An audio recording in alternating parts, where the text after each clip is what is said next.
nyonso bakomi kokamwanga Congolix. Congolix. Ngai wabino ngai.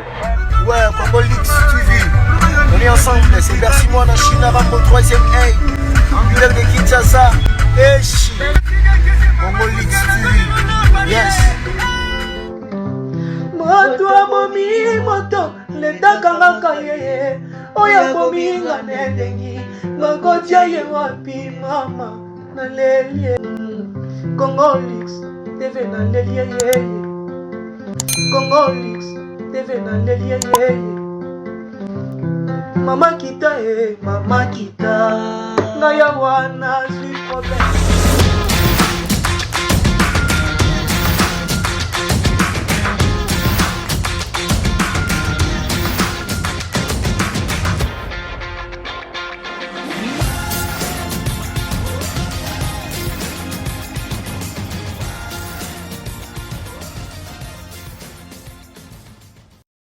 Abonnez-vous, activez la cloche de notification et n'hésitez pas non plus à liker la vidéo. Voilà, comme ça. Nazuba félicitations et outil Afrique Mobimba.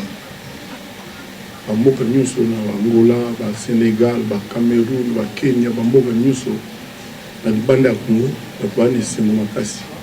Phrase moko ezo zonga, ozalaka déjà grand ambassadeur ya mboka na yo.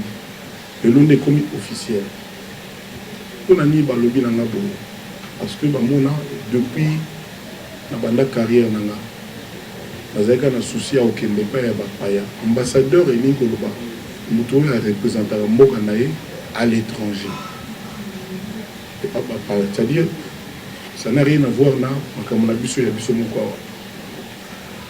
Donc tout surtout bakamoute bakamwaka il y a même des mamans ah pour la biso fallait passer la tama monument muke pour na yo nous on vivre monument mon gars muke moi eloko moko boy parce na ngona téléphone na téléphone yango donc c'est des messages vraiment touchants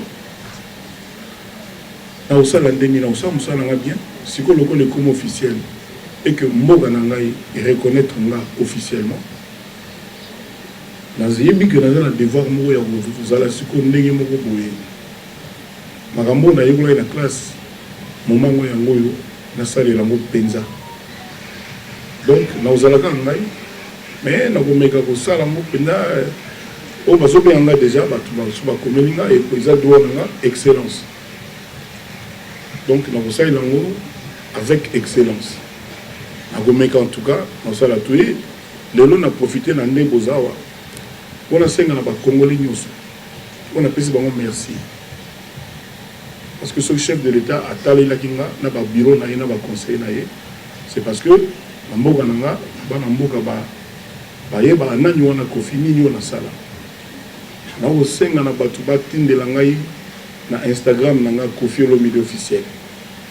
Ba idée o bango bazana, ndenge bango baza ko mona rôle ya Kofi et Salama. Nous avons 5 ans na batu na Congo mobimba pas comme la biso Kofi Olomide officiel ba idée na bango ba préoccupation na bango ndé bango ba monique qui ambassadeur entre guillemets qui ambassadeur de la culture ya Congo ndé bango ba monique na sala pi ba la démarche ni no ba monique na ko entreprendre là j'ai dans moi ba idée mais du choc des idées jaillit la lumière. Donc voilà. On a répondu à la question à un moment. Comme nous avançons à la date du 8 mars, à Cindy les Cœurs en Delta, comme c'est le mois de la femme également, nous continuons avec les femmes. Bonsoir, c'est Kofi Olomide. Bonsoir, maman. C'est la Dèche qui m'a canal numérique télévision et puis chez Bissot TV. Alors, son excellence Kofi Olomide, très fier d'être ambassadeur de la culture congolaise. Est-ce que Kofi Olomide a battu aux ambassadeurs de la culture congolaise, voilà il y a des choses topées et il y a qui après avoir vu Bandekonayo mettre Gims et puis Dadju. La deuxième question est ça. Tu as répondu à la mot pour les arrêter. Tu as l'option de féliciter. Ukolo babenga ngai na ba era boy qui n'a pas affaires étrangères, on a récupéré le passeport. En fait, quand on n'a même pas photo, parce que le passeport est ordinaire. Il y a un peu de gens en Congolais. Parce que rappel à Marambona, sur le document. Je pense qu'il y a plein de gens qui ont sur le passeport, on n'a pas de signe. C'est un soutien par donc c'est ça là tout. Il y a un bureau, il y a secrétaire général il y a affaires étrangères Moutou pour moi la vidéo. Il y a un bazar il y a un embouteillage comme ça presque à 19h. La côte bazar vous là. Avant la bolga il n'y a pas de Moutou va filmer qui va filmer pendant direct il y a que ton monter ton nini. Avec sur ordre il y a autre hiérarchie en Mboka. En Mboka. Il fallait pas payer ça mais passeport wana. Et quand moi qui que depuis bah payer ça dans ordre bon bazar zilanga croyant que baïb segna. Mais n'a quitté donc ça faisait déjà à peu près 2-3 semaines. Sincèrement n'a pas quitté. Bah là où à peu près je vois une semaine avant jour wana ya. Le lobby les lotis les jours au la kendagi. Donc bah même les bas na yo ma collègue na yo Gims qui a besoin bango ba monaki na ordonnance le chef de l'État parce que ça sur ordonnance le chef de l'État ba monaki comme on les a déjà donc Nazui Ango on est vraiment ému Nazui Ango on s'est pédi quand même donc voilà c'est pédi quand même on s'est pédi vraiment. Voilà ma deuxième question est ça quand vous M. Kofi a rappelé dans le média que Aza troisième artiste à en avoir. Ah non, je n'ai jamais dit ça. Troisième, je l'ai dit. Quand vous êtes à la télévision, vous êtes lancé le message pour Aza troisième. Non. C'est fini le Kouta. Donc, on a le baki. Quand c'est la Moutouli Kambo, on a Kofi, ou bien on a mon araté, ayo karaté. Mais on a zo vivre, azo yo kazomono. Au côté de la Kambo, on a le lobby qui est un numéro T. On a le lobby que. Bastar na biso bazala ba ajaba na on nga bazala vraiment comme ba mege kutu na mona ku internet batumo ka ko ba lobelanga makambo ba komaki ke Kofi alobi ke boye na sala ki démenti j'espère au mona kiango lobi kata mukolo moko te na tikala ko loba makambo ba pretenga donc tande na lobi ba kufela ba kosela likamoto yo akufi matoyi akufi misu pe o akufi donc dans tikala ko loba ngata mukolo na tia numéro te. Il y a un numéro à mon colomoté, le président merci, le peuple congolais merci. Voilà, maintenant continuer le cours sur dans le banc au thème colomoté. Voilà, merci beaucoup. Voilà.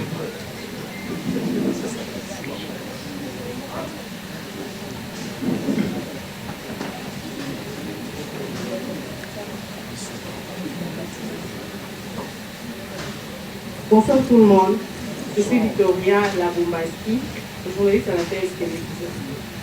J'ai deux petites préoccupations. Tout le monde. Franchement, c'est excellent. Ah oui. Merci. Voilà, j'ai des petites préoccupations par rapport à la nomination, votre nomination comme étant ambassadeur de la culture congolaise. Vous venez de dire que ambassadeur vous représentez Mboka en dehors de la Mboka. Bon, ma première préoccupation est que... Bachir, acquitté. Oui, c'est-à-dire, le social, on a acquitté, moi je suis la fabrique, acquitté. C'est-à-dire, son temps acquitté, nous avons acquitté, bateau va fonder qui est, va causer la qui est. Bon, on s'est acquitté, on tire la kuna, oui, tant. On a la Zalia, donc la Zali, donc. Donc, États-Unis, on a préparé tourner à quartier latin aux États-Unis. Donc, on a Zali vraiment, net travail quoi. Net travail. Donc, si nous avons rappelé que nous sommes au Bako, c'est la Guinée, exact. Voilà. Là, on a ici Eleki et ici Eleka. Merci beaucoup. Deuxième état que. Vie au commis ambassadeur de la musique, nous avons représenté la musique congolaise en dehors de nos frontières. Oui, pardon. Tu vas mettre en dehors de nos frontières presque bisonneuse. Oui, s'il vous plaît. La culture. C'est-à-dire, bato nyonso bakota en avion bakenda kobeta mais bato nyonso bakoki kozala baambassadeur oyo mboka na bango epesi bango nani te ce n'est pas possible nayebi te sozo comprendre na banza que bureau ya chef de l'état na ye moko mpe aza yuma te aza mpe zoba te loin de là baza na bacritère na bango oyo eza ya bango bayebi nini tindiki bapona yo nanga na sito kama ile tomonaki mbala mo gims na leki na ye passeport après babengi kofi bato wana baza mpe bacrane barefisaka donc selon bacritère na bango parmi bato bakenda kobeta libanda parmi bato baexportaka musique ya Congo bango bayebi te so na bango eporte na nani wana na bato oyo wana bango balobi et puis voilà donc yo nanga toyebi te ngai moi je crois savoir que bon bamoni quand même mosala na sala na bandi omema quartier latin libanda na banda peut-être wana utaka obotama na ba 90 yobotama na omema na 83 2 bref bamoni depuis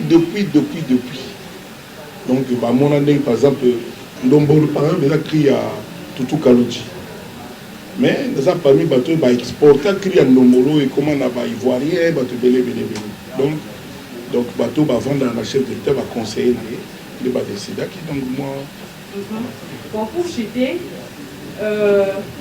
Siko étant ambassadeur culturel, vous avez un problème de musique congolaise, ça fait une dizaine d'années, vous êtes en fait surtout en France, vu qu'il y a un combattant dans le Tchakalabino. Étant ambassadeur, solution nini aux autres prévoir, aux Ouapona, il y a SCC, tout le monde a mieux que vous êtes régulièrement, mais merci beaucoup. Maintenant, il faut tout le monde en France. namoni héritier auti obeta na Turquie, Espagne yali, Portugal, Autriche, Suède. C'est-à-dire soki nga soit ba collègue nga balingi bayo ngo yengela nga. Idée mo ya bien poli kama ngo sile yake to boré na biso ba France na Belgique. C'est tout net to ba bon na non. To boré yango donc to boré yango c'est-à-dire tout to bit ko beta na biso na France. Bambo ke belle, c'est-à-dire tant pour ta France, nga beta biso aluki sal mo tana à Londres, vous avez un potoka aux États-Unis.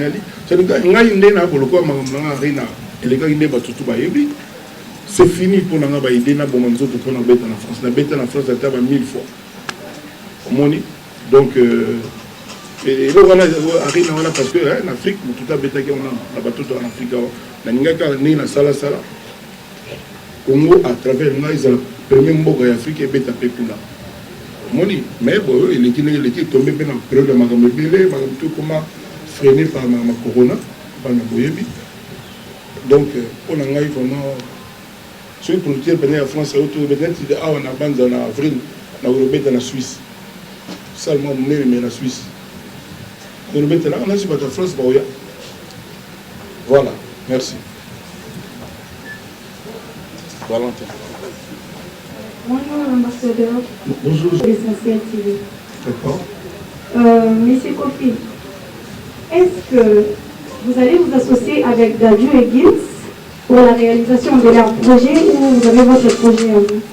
Non, j'ai déjà dit que je vais demander que nous trois, les actuels ambassadeurs,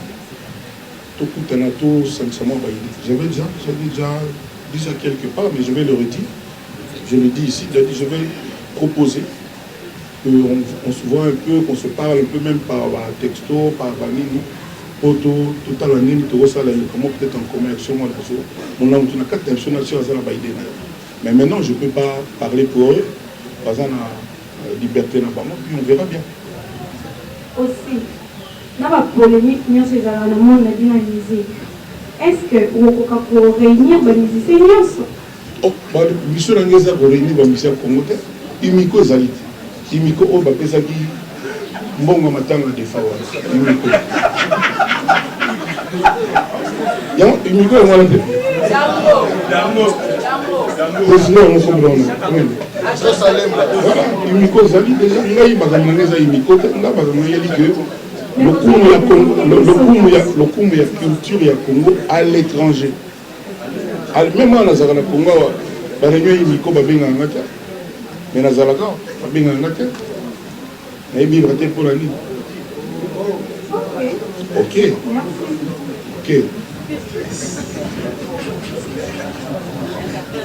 Bonsoir, son excellence. Bonjour. C'est Jenny Loïs de Famille TV. Ma question est celle-ci. Étant qu'un ambassadeur congolais, elle a connu au la musique, et puis elle a connu au Pakistan, la musique congolaise. Elle a la musique et le noir. Toto le ba polémique, ba lokuta, ba manipulation, ba co-utiliser ba journaliste, pour quand c'est des journalistes nzoka, pire musicien, bureau naé, hein, to batinda ba biloko wana ekomi lelo, kalobe za, biso ba oto koma ba oyo na koma kofi, ba makambo na ezalité, oui biti, ba makambo na yenga ki sala nzema bien, ba tu ba apprécier yo, otikana na motema na bango. Lelo ekoma makambo belé Bagé, Banini, tout ça là. On a l'ingana longwa. Et puis, on a l'ingana excellence. C'est-à-dire que la qualité,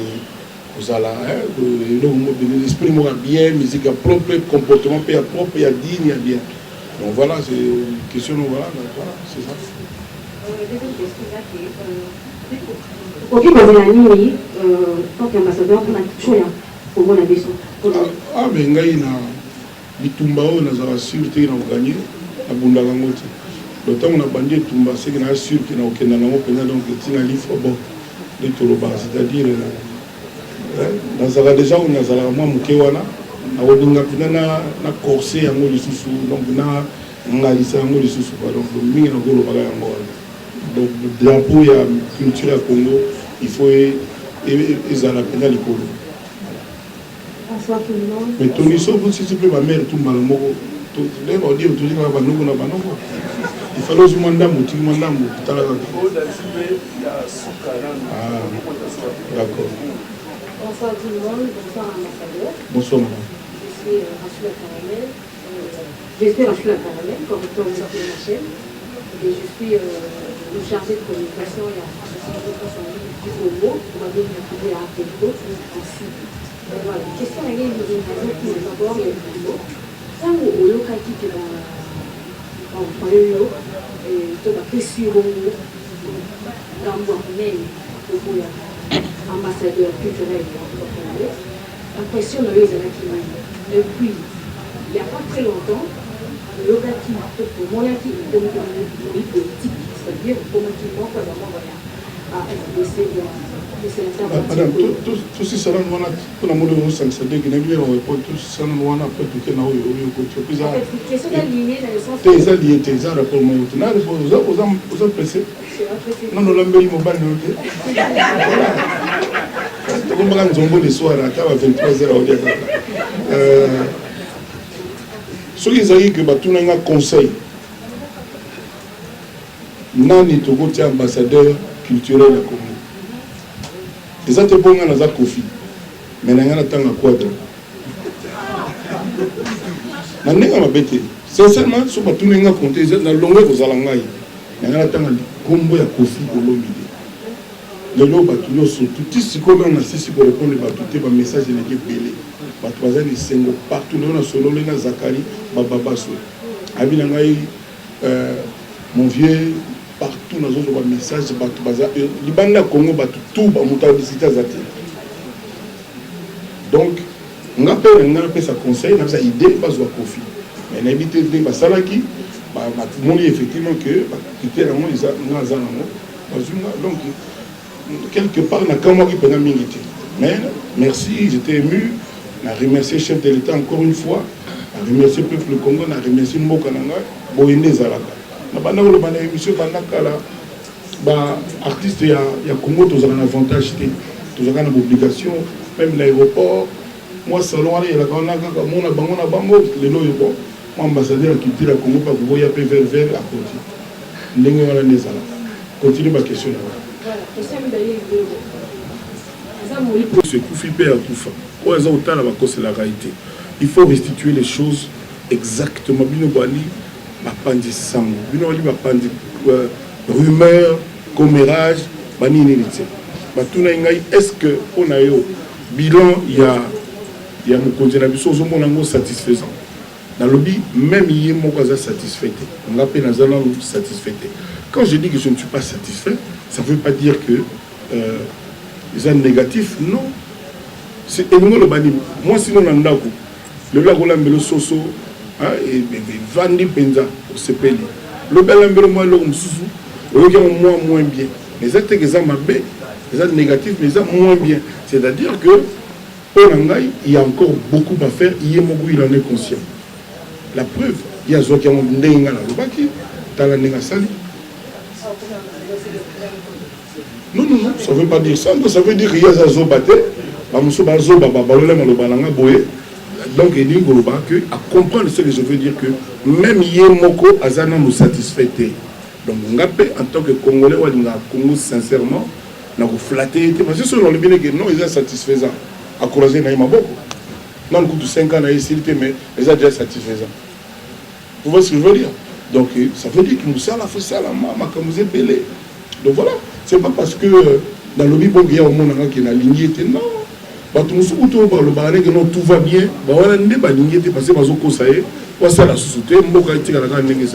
merci beaucoup madame.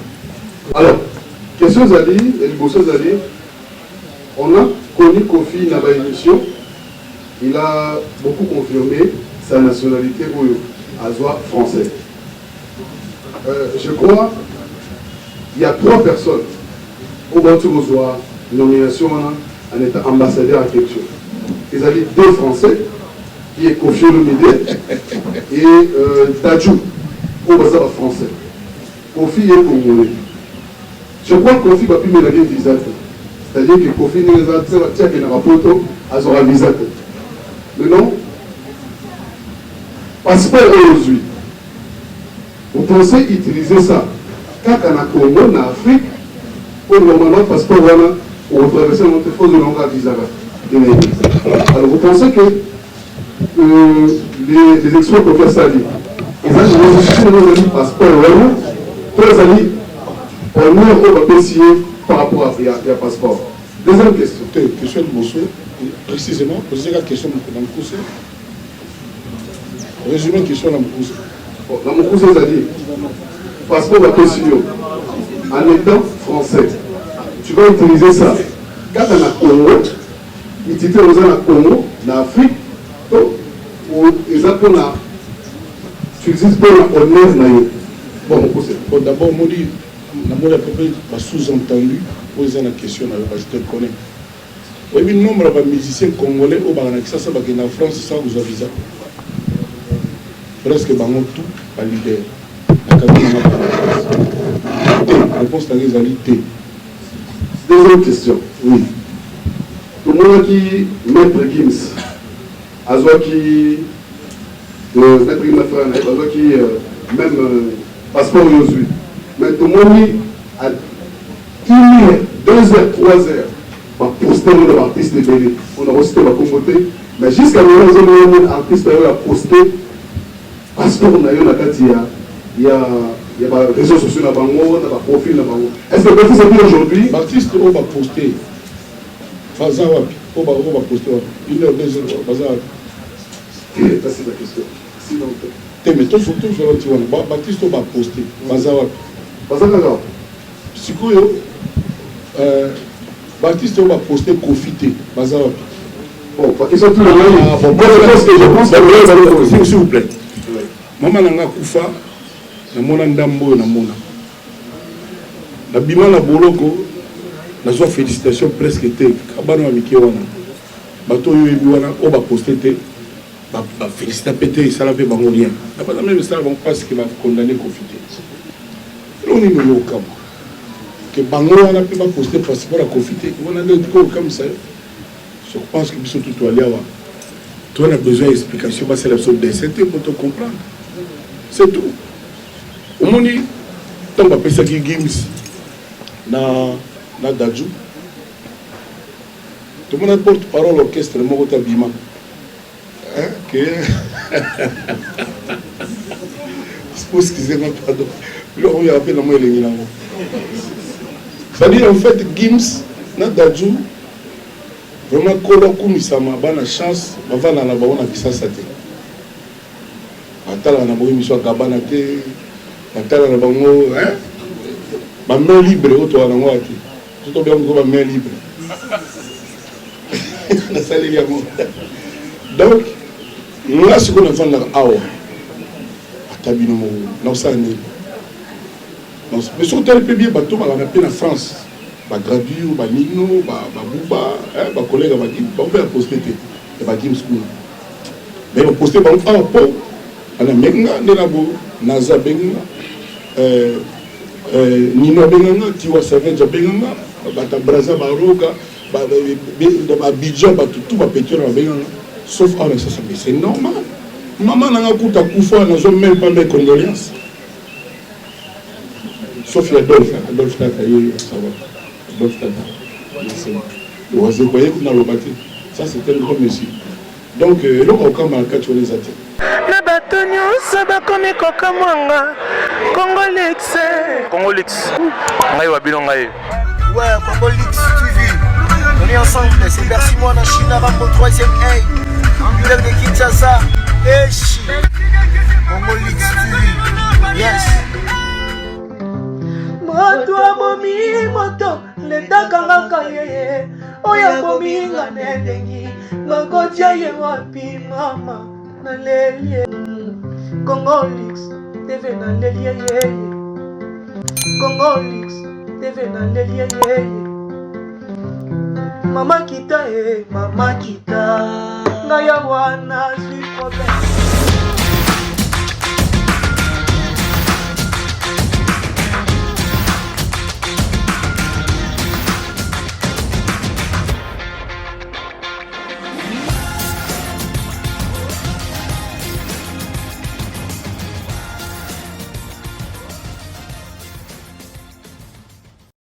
Abonnez-vous, activez la cloche de notification et n'hésitez pas non plus à liker la vidéo. Voilà, comme ça,